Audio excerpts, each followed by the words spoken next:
The inauguration has got a lot of people feeling some kind of way, and I'm right there with you. Even though I live in France, the US election as an American is affecting me. As a global citizen, yeah, it's got me feeling some type of way. But here's the thing. I've been through enough crises in my life and seen enough of the global crises from different countries and different perspectives to know we have a choice right now.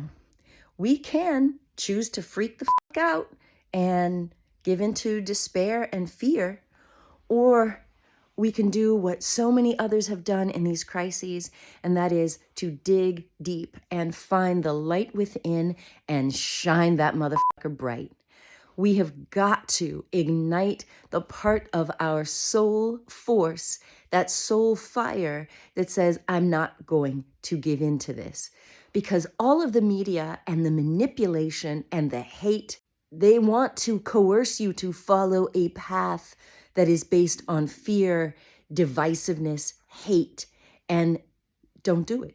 Don't do it. Don't give away your power. That's what they're trying to do. They're trying to take your power. And yes, they're using laws and elections and finding ways to take your power in legal ways, but they cannot take your spirit, your life force, what is within you.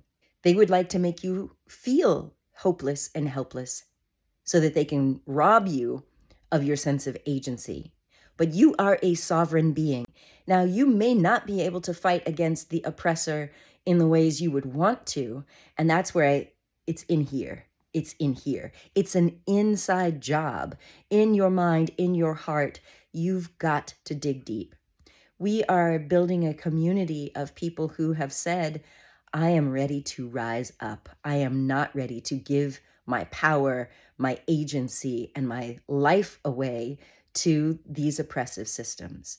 And the key here is recognizing on a moment-to-moment basis where your vibe is at, where your energy's at.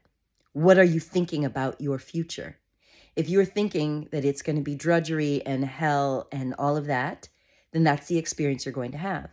If you're thinking that, okay, this is effed up, even if tomorrow is my last day, how do I want to go out? Personally, I'm going to go out swinging. I'm going to go out fighting for the ones I love, for the people who will be left behind. And so this is a moment for you to really ask yourself, who do I want to be in the face of this crisis? Because the difference between falling into post-traumatic stress disorder and post-traumatic growth is a sense of agency and accountability. As soon as you can be aware of what's effed up in the world, what part you have to play in it, then you can move to step 2, which is acceptance. We don't love it. We're not condoning the behavior of felons and dictators. But when we accept that this is what it is, then we can move into step 3, which is accountability.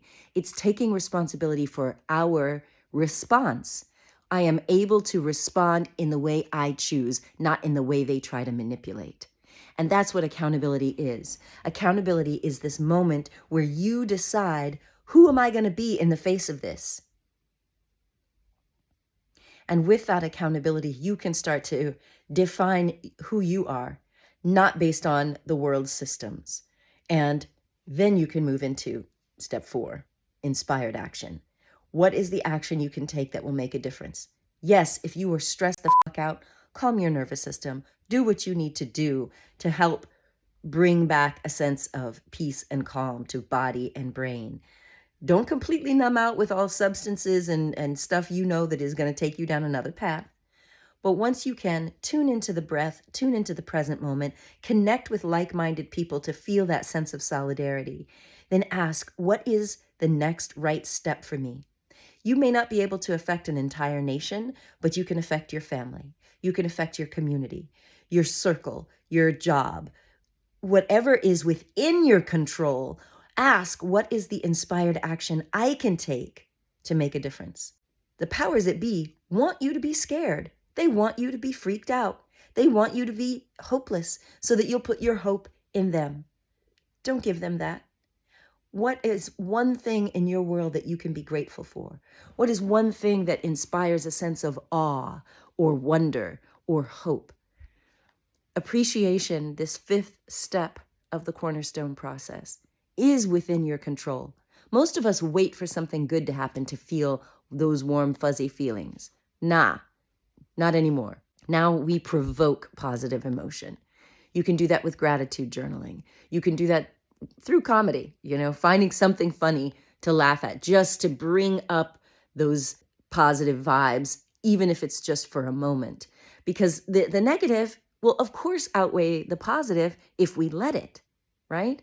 Now, all of what I'm describing to you, these 5 steps are the cornerstone process. You can get the cornerstone process with exercises on how to use this moment as a turning point in your evolution by downloading the book, From Dark Night to Dawn.